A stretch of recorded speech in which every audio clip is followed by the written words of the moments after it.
Hello, hello, hello. It's time to be mellow. It's time to be free and happy. Welcome to Stream of Consciousness.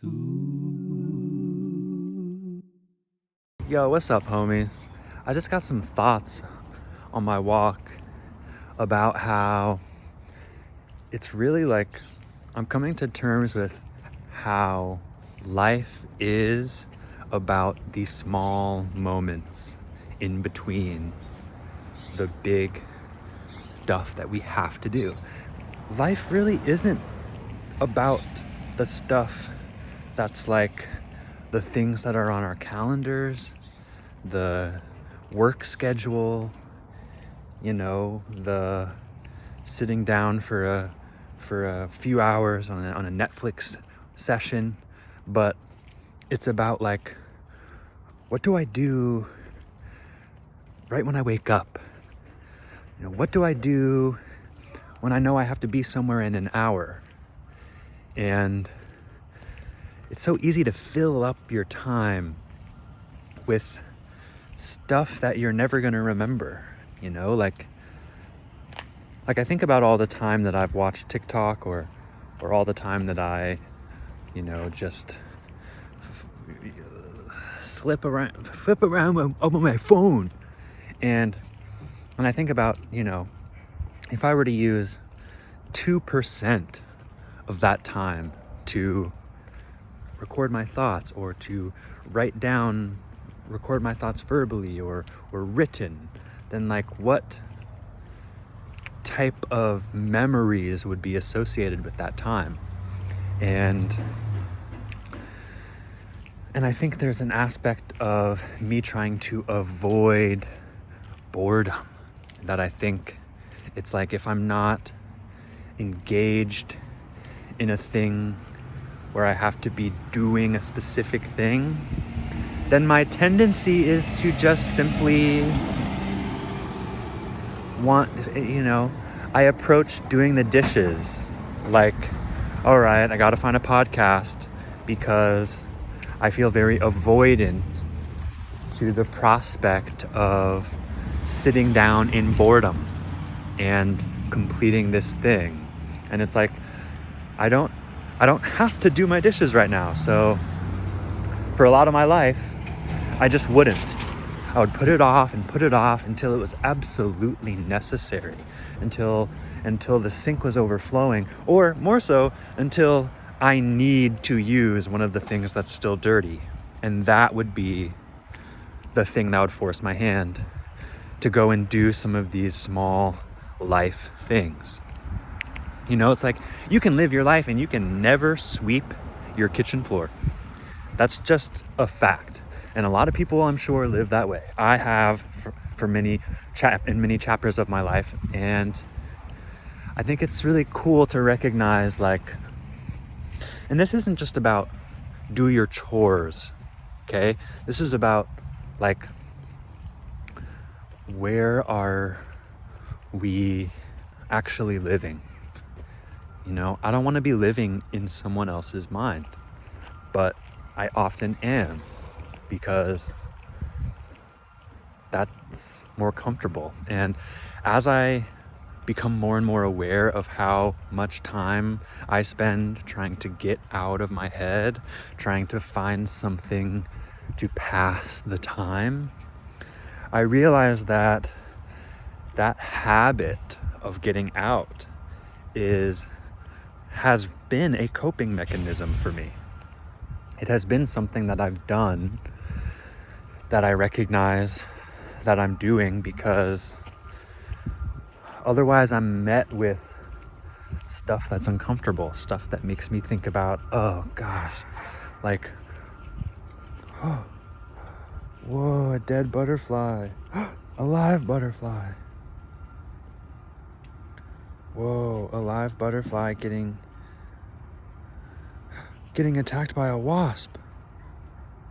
Whoa.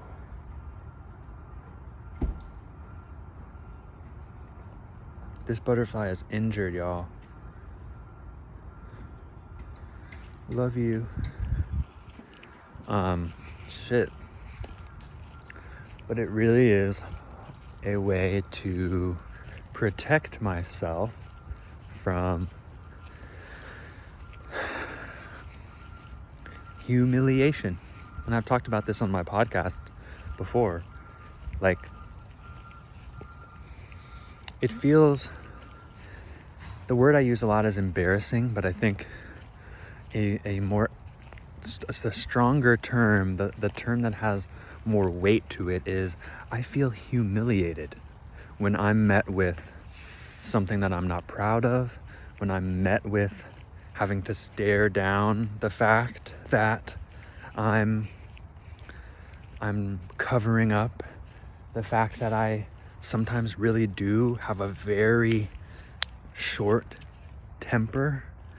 And I haven't always recognized this because I've differentiated my responses to things from the way that I witnessed my father act throughout my life, with a very short temper, and a temper that was outbursts of anger. And my way of embodying that same style of self-awareness and self-protective behavior is not with intense anger or type of energy, but it's with avoidance. It's with passive-aggressive thoughts. It's with trying to pretend like that's not the case, or just trying to be like, to meet a change in my bodily feeling. Something rubbed me the wrong way, and I just want to walk out the door. I want to escape into some other feeling. I want to go focus on getting high. I want to open up an app to consume some content. I want to be given a new feeling because I don't know how to interact with an uncomfortable feeling that has arrived, and to let it be okay for that to be the case, and to recognize that I have the opportunity to change it, to nurture it, to recognize that it's okay that I feel upset, frustrated, angry, and that my inability or my lack of a desire to figure that out has led to more and more situations being able to get a rise out of me, and then more and more situations where I don't want to be thinking about that. I want to think of myself as someone who doesn't get angry, who doesn't have a short temper, who isn't triggered by small little things, and then I feel like I hold a little grudge, and then the fact that I've held a grudge, then I'm like, I want to hold it longer because, well, if I felt this way, and then I recognize that that's not the way I want to be feeling, well, then I have to admit being wrong, and that feels humiliating, that I've done something that I know I don't want to do, and that I've made mistakes in the way that I've been framing things, in the way that I've been thinking about. And sorry, this is also vague. It's just hard for me to think about specific examples to use here, but yeah. So I guess I'm saying, like, there are opportunities where you don't have to like submit to the thing that has arisen, to the anger that I feel that I don't want to feel, and that I feel angry about feeling. Instead, a loving curiosity, and like inside, like, and this is exactly how we want to live towards others, right?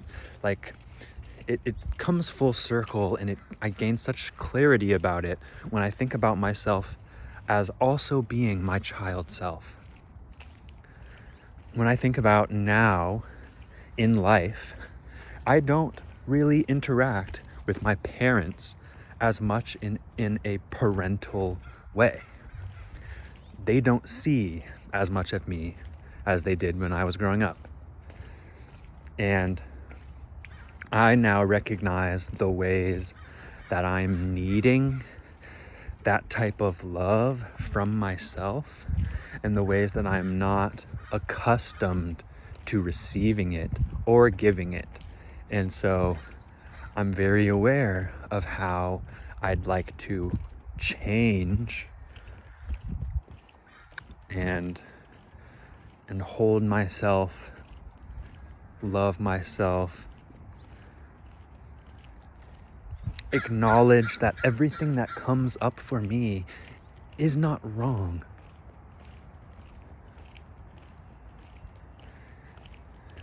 You know, like it's very tempting, I would imagine. It's like a young child throwing a tantrum, and you're like, come on, it's not that big of a deal in your head. But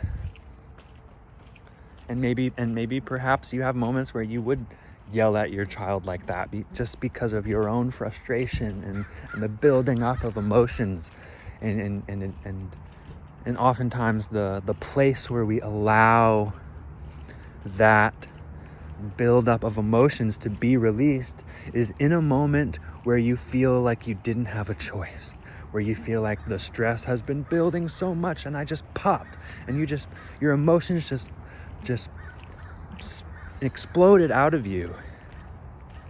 And I think I see a lot of us out here where that's the time when it feels like, you know, there's an aspect of seeing people out here driving on the streets exploding when someone cuts them off, or exploding when someone else kind of makes a mistake, driving mistake.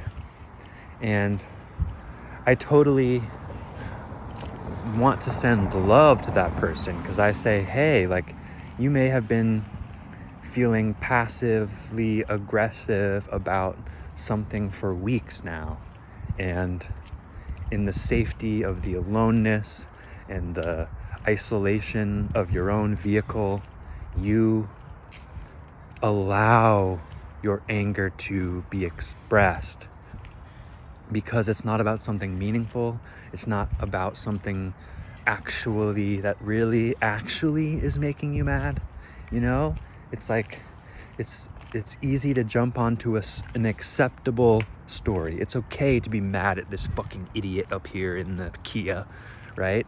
But it's not okay for you to be mad at your wife or your child, even though you are.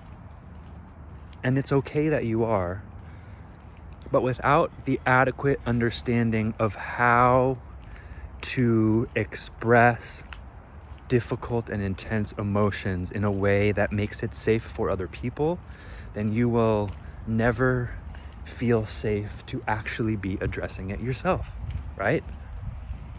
And that's what life is, right? Back to the small moments, the moments when you hold your tongue, the moments when you wish the day would just be done, or when you wish the conversation would be over. Like, those are the opportunities when don't run away. Don't run away. You have the ability to sit in discomfort, to point at it, to talk about it, and for that to be okay. And for that to be the path through to the other side. You can always walk away and let the intensity slowly fizzle out. But when you stay and you press against the wound and you reach out and touch the other person's heart, when you can acknowledge when you did something that you wish you didn't do, and you don't try to cover it up with being a backboard to blame someone else. Well, you made me, well, I blew up because you're always doing this thing. It's not about them. You're blowing up because you have been holding your tongue, likely, right? For time after time after time, feeling like you're doing the right thing. Well, I don't want us to argue right now. I'm just not going to say anything. I'm just not going to say anything. I'm just not going to say anything. But I'm saying this because this is me. I'm saying this because this is me, baby. And I recognize that I can make different decisions. Not all the time right now. It's hard to just, boom, okay, interact differently. But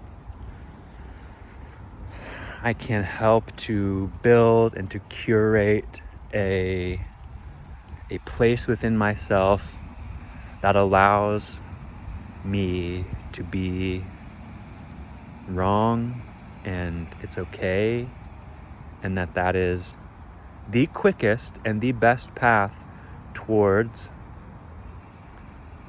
responding and acting how I really know is true to me and what I know is right.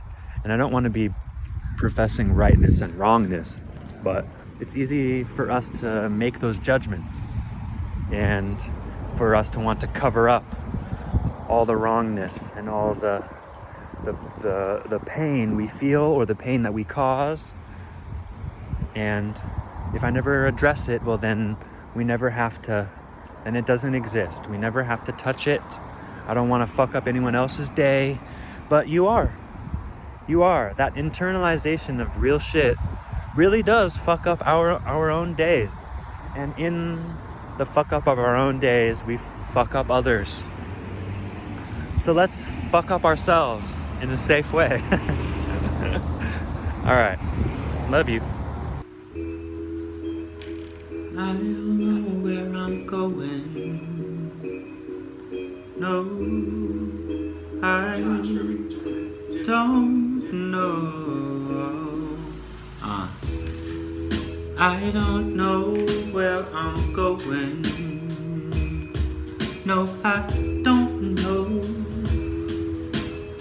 I don't know, but that's alright. I'm just living my life. It's taking me over, and I'm excited to see. I'll write the pages of my life now. It is a new chapter. Turn the page. What will I write down? I do not know the words to say. Well, that's a good start, brother. If you really don't know, then say it. Tell me that you don't know what you should be saying, and say that. Because as you get in tune with who you are, soon those words will become easier and easier to write down. Right now is the place that I used to wish I could be, and now it's like I'm wishing that I'm future me. Whoa, dude, why? Seriously? This is what your life is made of. But I don't know where my life is going. Okay? And is that a problem? Hello? This is the fabric of time, making me feel like time is a singular line, but really it's wrapped up around my fingertips, making me realize I can mold it to my grandest desire. But what do I desire? Again, take stock of what you value, get cocked back and ready to explode into the lane that you will know even if you don't now. I don't know what my life will look like soon, but I am writing down what it feels like right now. So, that's enough for me. Truly. If I write this song, yeah, will you listen, please? I'm talking to me. I need to listen to myself sometimes. Not because I'm wise or because I have shit to say, but because as I uncover what's underneath the outer exterior, what has been hidden behind layers and layers of fear and inability to articulate my truth. Here I am doing just that. And I'm happy to be doing it. And I hope that you can feel that. I certainly can right now. This is life. This is what we have. And I'm happy to have it. I'm happy to share it. Period.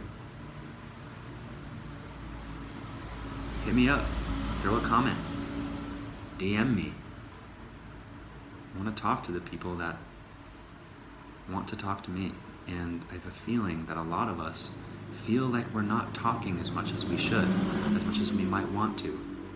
A real good conversation, fucking swipe over, hit the video call. I have people that I know would love to hear from me. Why am I not calling them? I don't know. But it'll happen. This is life. Maybe tomorrow, maybe right now. I'll see you soon. Swear. Peace.